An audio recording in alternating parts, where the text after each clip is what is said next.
Hey everyone, welcome back to another EDH video. Today's video we're actually doing another build your own Precon video, which we've been doing a lot of, but I figured we might as well do Mendicant Core Guidelight because people have been liking this commander a lot. So here we go. Mendicant Core Guidelight, it's an Azorius, so a white and blue legendary artifact creature robot from Aether Drift. Its power is equal to the number of artifacts you control, and it says start your engine. So if you have no max speed, it starts at 1, and it increases once on each of your turns whenever an opponent loses life. Maximum speed is 4. And then max speed, whenever you cast an artifact spell, you may pay 1. If you do, copy it. And it is a star 3 for 2 mana. That is a pretty good rate, I feel like. It could be a 0-3 though, but I think it's a 1-3. So it's a 1-3 for 2, I believe, when it comes in. But this guy kind of reminds me of you guys remember Mr. Electric from Shark Boy and Lava Girl? Well, yeah, that guy mixed with like Bumblebee, but also mixed with like Circuit from that old like movie from like the 80s. But yeah, let's get right into what's actually inside the video, and let's not hear me just rant about random things I think this looks like. Alright, so first up, we got Azorius Signet and Arcane Signet. Azorius Signet, you can tap 1, tap it, and make an Azorius. And then Arcane Signet is just, you can taps for blue or white, pretty much. That's what it does. Thought Vessel, you have no maximum hand size, taps for a colorless. Mind Stone, it's 2 mana, taps for a colorless, but you can also pay 1 and sacrifice it and draw a card. So if you get 2 of them with your commander, that's pretty good. We have Soul Ring, of course, taps for 2 colorless. Talisman, Progress, taps for a colorless, and also taps for a white or a blue and deals 1 damage to you. Pretty good mana rocks here. Might as well just, talk about all of them. We have Midnight Clock. This is 2 and a blue. Taps for blue. You can put 2 and a blue into it and put a counter on it. And then at the beginning of each upkeep, put an hour counter on it. And then whenever it hits the 12th hour counter, you shuffle your hand and graveyard into your library and draw 7 cards and exile it. Then starting column, 3 generics, start your engines, and then tap it, add 1 mana. Max speed, tap it, sacrifice it, draw 2 cards, and then discard a card. So if you get 2 of them, that's pretty good. Kind of refunds itself. Then we have Silvermere and Gold Mirror. 1 taps for a white and 1 taps for a blue. They're pretty good in mana rocks. They're on turn 2, which kind of goes with our commander, but it's fine.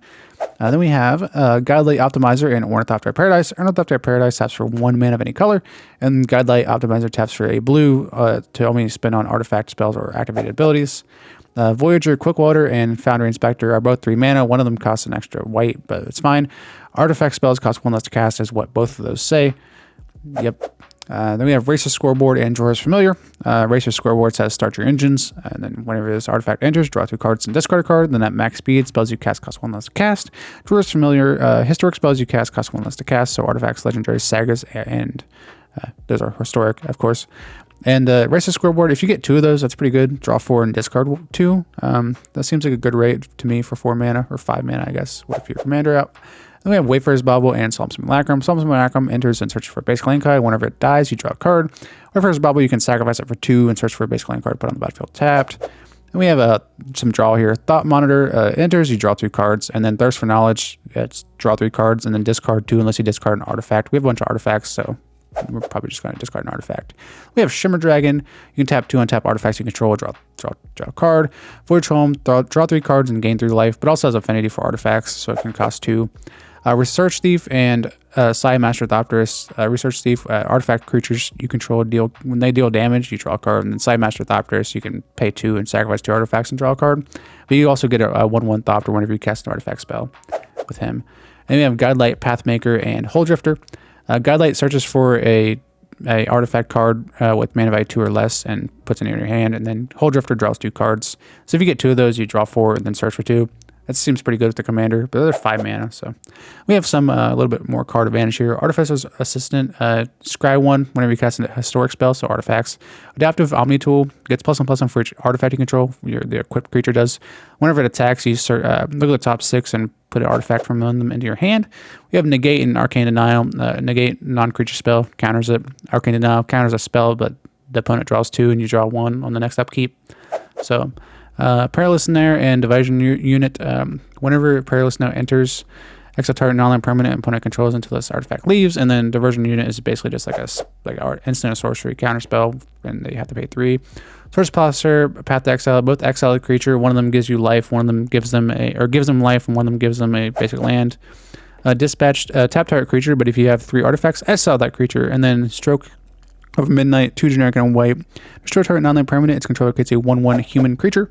We have Disenchant, destroy target artifact or enchantment, and then we have Tormont's Crypt, sacrifice to exile all cards from target player's graveyard. If you can get 2 of them with your commander for 1 mana, that seems like a pretty good rate, to me at least. Then we have some board wipes, Organic Extinction, 10 mana, destroy all non-artifact creatures, and then Time Wipe, return a creature you control to its understand, destroy all creatures. Organic Extinction has Improvise, so you can tap artifacts or whatever. We have Austere Command and Filter Out. Austere Command, destroy all artifacts, destroy all enchantments, destroy all creatures of mana value 3 or less, or 4 or greater. And then we have Filter Out, return all non-creature, non-land permanents in their owner's hand. I figure we can do this and just recast all of our artifacts and get more value. Austere Command, you get to choose 2, by the way. And then Emery, Lurker of Lock, and Brilliant Restoration. Emery mills us a 4, and then we can tap her and cast an artifact spell from the graveyard. And Brilliant Restoration will just return all of our artifacts or enchantments from the graveyard to the battlefield, or for 7 mana, but it's fine. Combat Courier and Scrap Trawler are both like kind of a little bit of recursion. Scrap Trawler does it like for other artifacts and itself, but Combat Courier can just do it once with Unearth. I just thought it was cool because you can sacrifice it, draw a card, and it's also 1/1, which 1/1s deal combat damage whenever our commander comes out to get our speed up. Aether Siphon, 1 generic and 2 blue. Start your engines. You can also tap 2, tap it, draw a card. Whenever you draw a card, player mills 2 cards if you have max speed. And Nesting Bot is just a 1/1 for 1 so we don't really care about anything else it does there. K9 Mark 1, 1 blue. As long as it is untapped, other legendary creature you control have ward 1. You can pay 1 in blue. Target legendary creature can't be blocked this turn. And then Ginger Brute, those are just 1/1s. We don't really care what they do. They just 1/1s for 1 that can get in whenever our commander comes out. We have Shurima. Artifact spells have Flash, and then Cogwork Wrestler has Flash, and then we don't really care what it does. It's just a 1/1 for 1. Cephalad Sentry and Bronze Guardian both have power equal to the number of artifacts you control, but Bronze Guardian gives them Ward 2 and also has Double Strike and Ward 2, and the Phyrexian Squid just has Flying. It is a Phyrexian Squid. Pretty cool, right? We have Guidelight Surge, I don't know. 3 generic and a white. This creature gets +1/+1 for each artifact you control and has Flying. Then we have Master Ethereum, 2 generic and a blue. Its power and toughness are each equal to the number of artifacts you control. Other artifact creatures you control have +1/+1. Then we have Altic Matter Weaver. Whenever you cast a creature spell, you get a 1/1 golem or gnome, or create a token that's a copy of a target artifact token you control. We have Master Transmuter. You can pay 1 blue, tap it, return an artifact you control to its owner's hand, and then put 1 from your hand on the battlefield. We have Sireman Patrol. Artifact creature you control have Afflict 3. It's 2 mana. This is, I like this card. It's Afflict 3 stuff. We have a lot of artifact creatures, so this is good stuff. We have Mystic Forge. Look at the top card of the library at any time. You may cast artifact spells and color spells from the top of your library. You can pay 1 life, exile the top card of your library. If it's land or something, we don't want it there. Twinning Staff, 3 generic. If you would copy a spell 1 or more times and said copy it that many times plus an additional time, you may choose new targets for the copy. So this works with our commander. We can get 2 Twinning Staffs for 4, and then the next spell we cast, we get 3. That seems pretty good, right? Adhikar Waste, this is the lands. So this taps for a colorless, or it deals 1 damage to you and taps for a white or a blue. That's a weird print. Anyways, is that from Aether Drift? I don't know. Oh, it is. Okay. Mendicant Raceway, start your engines, taps for a colorless. You can also tap it and target creature against haste whenever you have max speed. We have these in there to get max speed earlier. Avishkar Raceway, again, just to get our engines started earlier than our commander comes out, turn 1, whatever. But we can't get our turn 2 commander if we play these on turn 1, which is kind of lame, but we have Buried Ruin, tap it for colorless. You can also tap it, sacrifice it, and return to our artifact card from your graveyard to your hand. If we something big that we want, we can just return to our hand. Command Tower, taps for any color of our commander's identity. That's a good card. We all know what this one does. Best land ever, except for it's not tutorable unless you like crop her out or something. We have Evolving Wild, searches for a basic land card and put it on the battlefield tapped. Yeah, we put these in precons because they're okay. I mean, they're not bad. Turn 1 plays are okay if you don't have anything else to play. Glacial Fortress enters the battlefield tapped unless you control a plains or an island. Taps for a white or a blue. Probably one of the better ones, I think. I don't know. Marigunda Raceway. It's basically a soul land, but start your engines, so it's a turn 4 soaring if you're lucky. But again, we can't play our commander turn 2 if we play these on turn 1. Port Town, reveal a plains or an island. It comes in untapped, but if you don't, it comes in tapped, and it taps for white or blue. I actually like these lands. So, Prairie Stream enters the battlefield tapped unless you control 2 or more basic lands. It is fetchable, but we don't have any of the fetches in here, so it doesn't really matter, to be honest. Yeah. Then we have Sky Cloud Expanse, which is like the filter land, kind of, not like the good filter land, but like the bad ones, the one you can pay 1 and tap it and make an Azorius, like the Signet land, kind of, I guess is what they're called. We have a Temple of Enlightenment. Enters and you scry 1, and also taps for a white or a blue. When it enters tapped, blah, blah, blah, blah, blah. I don't know. That's good, I guess. Terramorphic Expanse is another Evolving Wilds. They put these in Precons sometimes. I don't know if they actually do anymore. I haven't bought a Precon forever, but I think they do. The Archwage of an Innovation enters the battlefield tap unless you control an island. You can tap it for a blue. You can also tap a blue and tap it. The next spell you cast this turn has Improvise, so your artifacts help cast it. We have 12 plains, 12 islands. That's a pretty standard rate there. There's 38 lands in here, which is the recommended number. And I feel like they usually put 38 to 39 in precoms. So here's some upgrades. Since it's Dividing Top, we all know what this card does.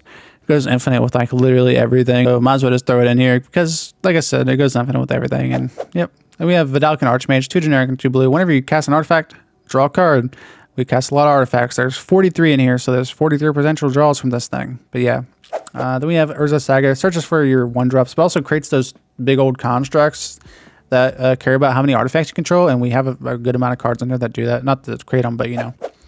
Urza's Lord High Artificer. It does the same thing as the one before that creates the big things, but also it makes your artifacts mana dorks. Yeah, I like it. It's also a game changer. We have Karkline Ironworks. So you can sacrifice those additional tokens if you do not care about them and cast more stuff. Karkline Ironworks is just a staple in most artifact decks, so might as well just throw it in. And those are the big upgrades I think I would probably put in here if I were to like upgrade this build your own Precon. But yeah, I hope you guys enjoyed this video. Don't forget to check out the Patreon. Don't forget to check out the Discord. Don't forget to check out everything. I do have a lot of things. Linktree. There's everything in there. Literally, there's like 15 things in there. Instagram, Twitter, Blue Sky. Yep. But yeah, I hope you guys enjoyed. Peace out.